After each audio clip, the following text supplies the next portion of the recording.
In a world where first impressions can make or break careers, one politician learned this lesson the hard way. Picture this: a crowded Senate chamber, cameras flashing, and a white politician takes the floor.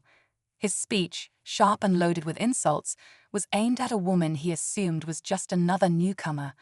What he didn't know: she wasn't just anyone, she was the newly appointed head of the Senate, and his words would soon echo far beyond the room. The woman, calm and composed, listened without a flinch, but the weight of his words wasn't lost on anyone in the room. This wasn't just a clash of ideas, it was a moment that exposed deep-seated biases and power dynamics. As the crowd shifted uncomfortably, all eyes turned to her. What happened next would leave the chamber, and the world stunned. Stay tuned to uncover the powerful aftermath of this unforgettable encounter. As the room sat in stunned silence, the woman finally rose from her seat. Her movements were deliberate, her expression calm but powerful. Who was she? How had someone so composed and dignified been the target of such baseless insults? The tension in the room was thick, and the weight of the moment hung in the air.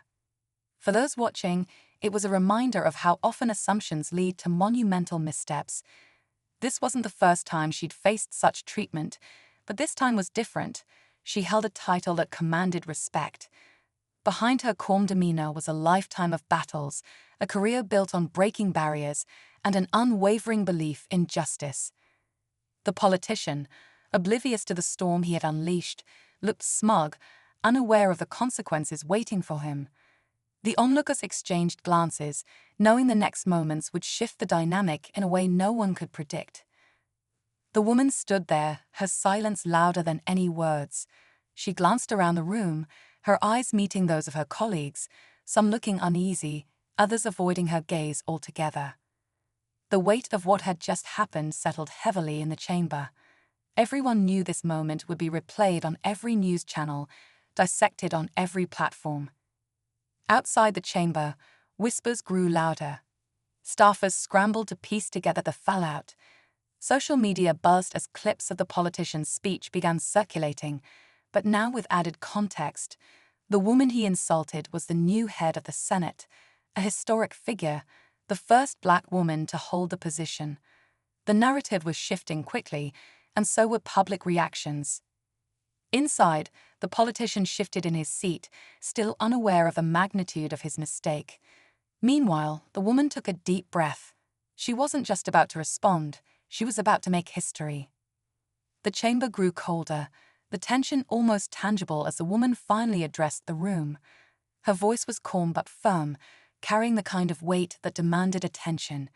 She started not with anger, but with a measured tone, recounting her journey, years of public service, countless achievements, and the battles she'd fought to stand where she did now.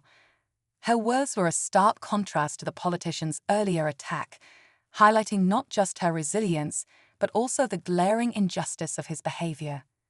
The room was captivated.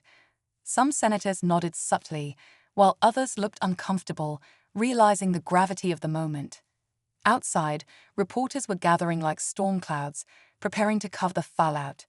Social media was ablaze with outrage and support as the story spread faster than anyone could control. The politician sat frozen, his earlier confidence slipping. She wasn't just answering his insult, she was unraveling the system of biases that let it happen. Just as the woman's words seemed to reach their peak, a staffer entered the chamber, hastily passing a note to one of the senior senators. The air grew heavier as murmurs rippled through the room. Something else was unfolding behind the scenes.